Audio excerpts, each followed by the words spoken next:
name is Leif Asmark Jensen. I was a little surprised when you suddenly in the debates start questioning, is this debate at all important? I've never been to a debate where suddenly debaters start questioning if a topic is important or not.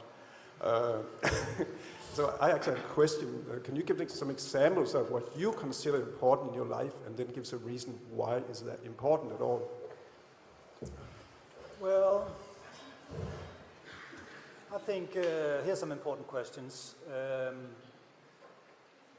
Should we do more to relieve suffering in the third world? Should we, in what way can our lives be said to be meaningful, to have a meaning?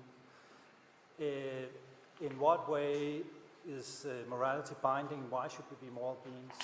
These are important questions. Of course, you might then say, well, the question of God links to all these questions. But actually, that's one of the things I find really puzzling.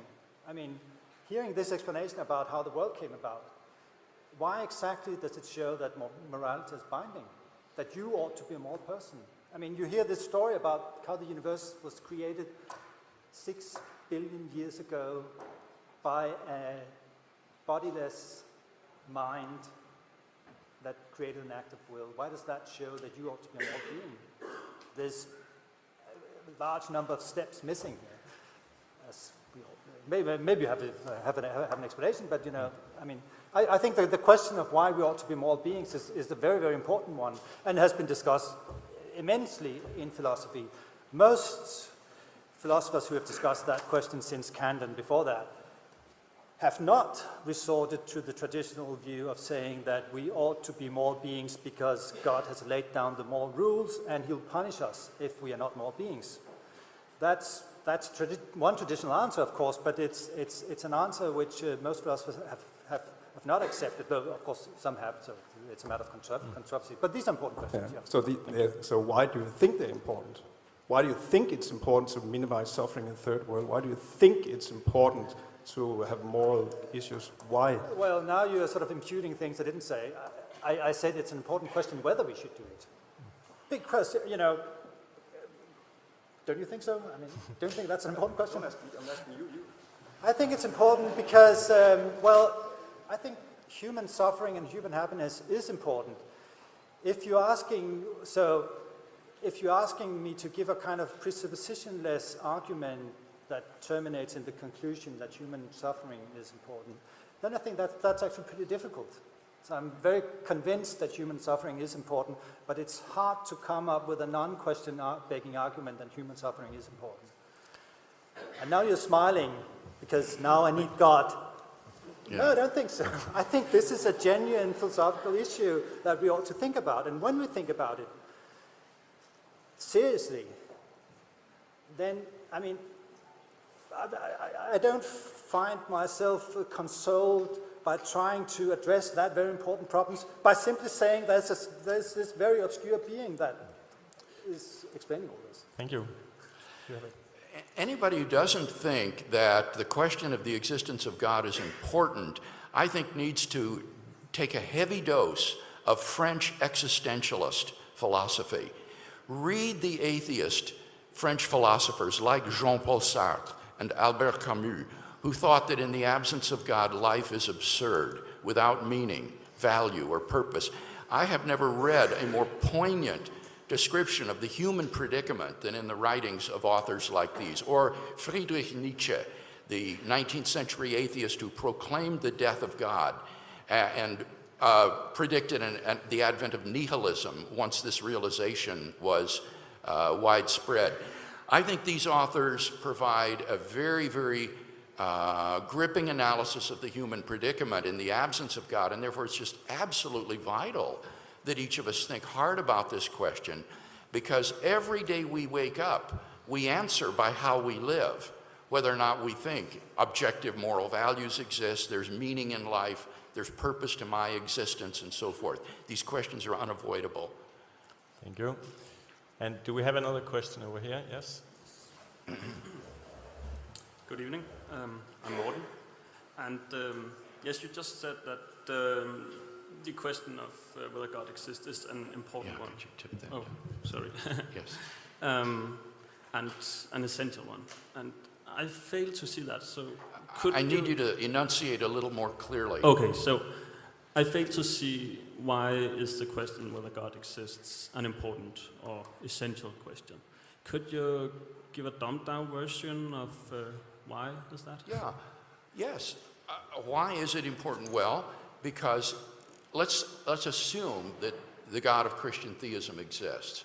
That means that there is a creator of the universe who loves you, who is absolute goodness, and who wants to bring you into a relationship with himself forever, an inexhaustible, incommensurable good. It would be the fulfillment of human existence. It means there's a purpose for which you were created. God has a purpose for you to fulfill in this life. And it means that human beings are intrinsically morally valuable and that you have moral obligations to fulfill, such as loving your neighbor as yourself and helping to alleviate human suffering.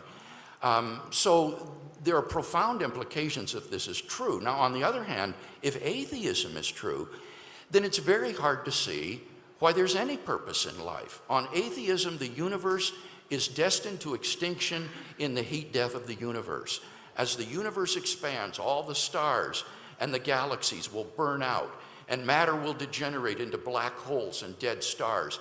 There will be no light, there will be no life, there will be no heat, only the corpses of dead stars and galaxies expanding into the endless night.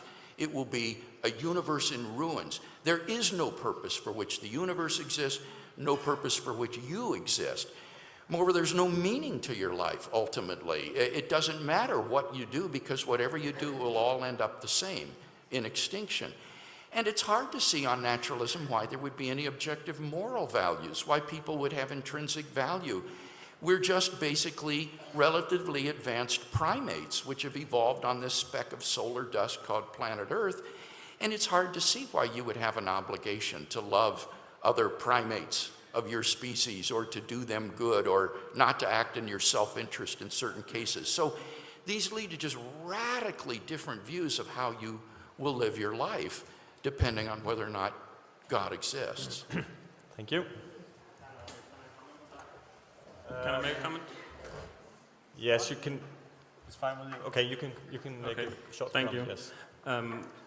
Your argument is you're appealing to feelings, right?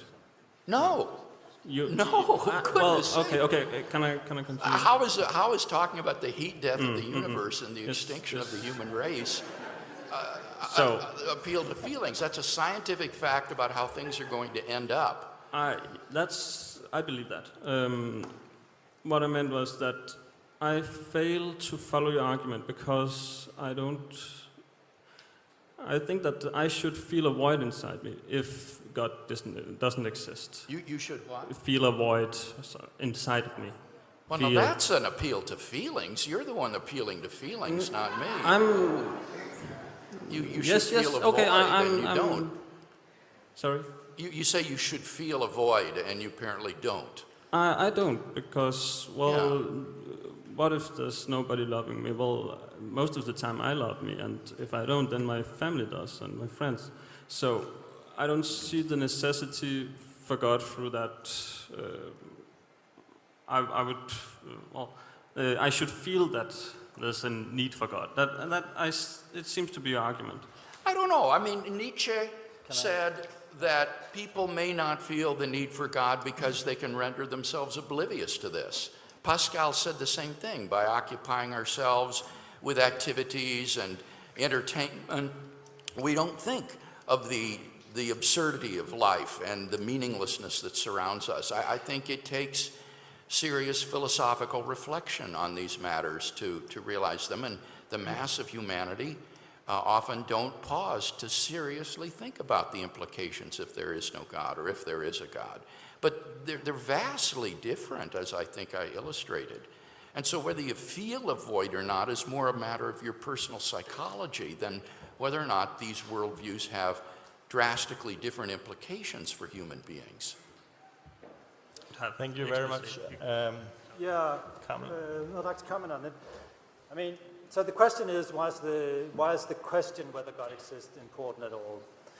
And one view that explains why it's important is if you think that the existence of God explains that there's a meaning to life, that morality exists, objective morality exists, you really ought to be moral, that there's an afterlife and all that. So if you assume a number of things about God, then that will also explain why the question about God is important. That's fine. But then in your comments, Craig, you also said that that it also goes the other way, that if you don't assume that God exists, then you can't explain meaning of life. You can't explain morality, and the whole thing becomes a kind of sort of existentialist nightmare. I don't agree about that at all. I mean, it's a long-standing project in philosophy to explain morality. For one thing, that's probably the primary thing that people have been preoccupied with. Explaining morality without appealing to God. Kant, for example, was a firm believer in God. But he had this very interesting project of explaining morality without appealing to God. And, this is controversial whether Kant succeeds in this, but it's just one of many, many projects. And the sort of brisk idea that without God we can't explain these things, that's just not true. I mean, it's up in the air. Thank you.